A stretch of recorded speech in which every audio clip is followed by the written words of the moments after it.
G20 adalah forum kerjasama multilateral yang dibentuk pada tahun 1999 atas inisiasi G7. G20 terdiri dari 19 negara utama dan Uni Eropa. G20 merepresentasikan lebih dari 60% populasi bumi, 75% perdagangan global, dan 80% PDB dunia. Berikut adalah negara-negara yang tergabung dalam G20.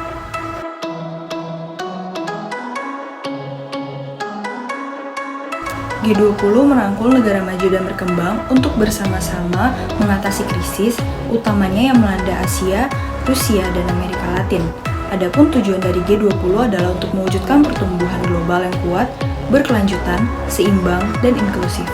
Salah satu kesuksesan Group of 20 terbesar adalah dukungannya dalam mengatasi krisis keuangan global 2008. Group of 20 telah turut mengubah wajah tata kelola keuangan global dengan menginisiasi paket stimulus fiskal dan moneter yang terkoordinasi dalam skala sangat besar. Group of 20 juga mendorong peningkatan kapasitas pinjaman IMF serta berbagai development banks utama. Group of 20 dianggap telah membantu dunia kembali ke jalur pertumbuhan serta mendorong beberapa reformasi penting di bidang finansial. Mengangkat tema Recover Together, Recover Stronger. Indonesia ingin mengajak seluruh dunia bahu-membahu saling mendukung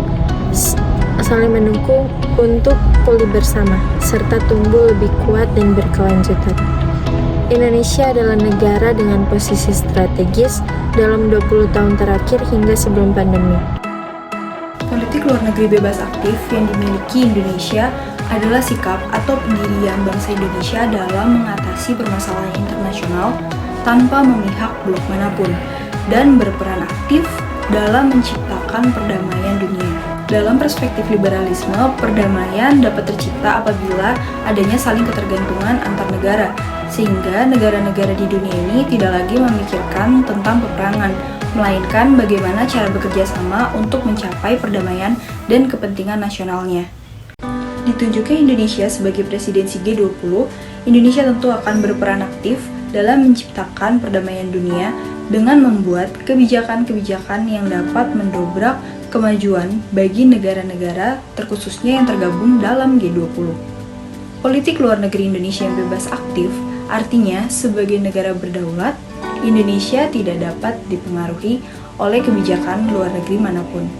Sehingga dalam G20 ini segala pendapat, diskusi, dan masukan apapun hanya Indonesia lah yang berperan dalam membuat keputusan. Kebijakan luar negeri Indonesia ini tentu akan menentukan kualitas bangsa Indonesia dalam kancah internasional dan dalam bekerja sama dengan negara-negara lainnya. Hal ini ditunjukkan melalui diplomasi yang dilakukan antara Indonesia dengan negara-negara lainnya.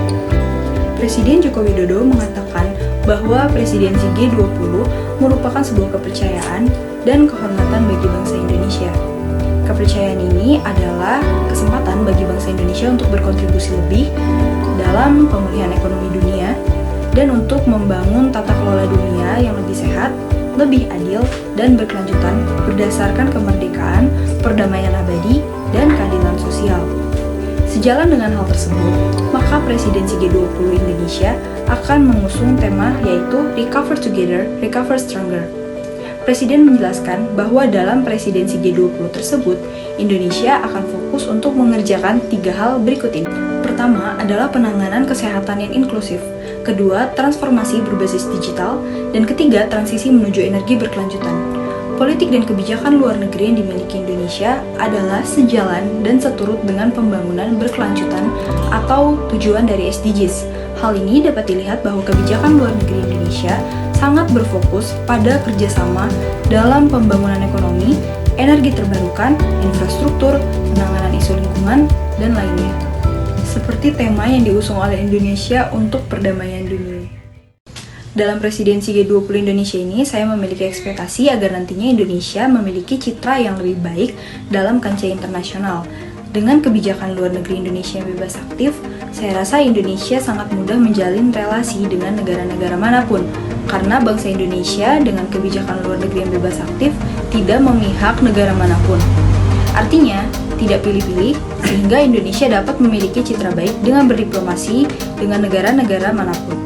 Saya juga berharap dengan dipilihnya Indonesia sebagai presidensi G20, Indonesia dapat memberikan dampak besar bagi kebaikan masyarakat dunia dengan kebijakan dan rencana-rencana yang telah disusun oleh bangsa Indonesia, yaitu pembangunan yang berkelanjutan bagi masyarakat dunia. Apalagi di kondisi pandemi COVID-19 seperti ini, saya harap Indonesia dapat mendobrak perekonomian negara-negara di dunia, terutama yang tergabung dalam G20, agar bertumbuh dan pulih dengan ide-ide yang diberikan oleh bangsa Indonesia. Ekspektasi saya dalam terpilihnya Indonesia sebagai presiden Group of 20 ini, saya berekspektasi negara ini dapat mewujudkan pertumbuhan ekonomi yang kuat, berkelanjutan, seimbang, dan inklusif. Saya berekspektasi untuk kedepannya Indonesia dapat menjadi role model dalam bidang diplomasi internasional dan ekonomi bagi negara-negara ASEAN. Untuk kedepannya Indonesia dapat bekerja sama dengan negara-negara lain untuk pemulihan ekonomi seperti memulai pembangunan infrastruktur untuk membuka lapangan kerja dan memperbaiki kapasitas perekonomian nasional.